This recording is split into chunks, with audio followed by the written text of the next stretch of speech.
அங்கேதான். தொட்டவுடன் மேனியில் மழை முகில் மின்னல் வரும்.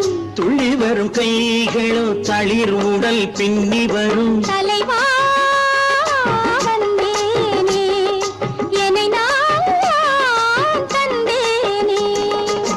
பொன்னழகு வத்தானுக்கு இளமனதை அள்ளி தந்தேன். பூவிதழின் ஓசையிலே கதை கதையாய் சொல்ல வந்தேன். கண்ணழகு சிங்காரிக்கு விழி இரண்டில் கண்ணி வைத்தேன். காதலுக்கு சீதனமாய் இதயத்தையே கொண்டு வந்தேன்.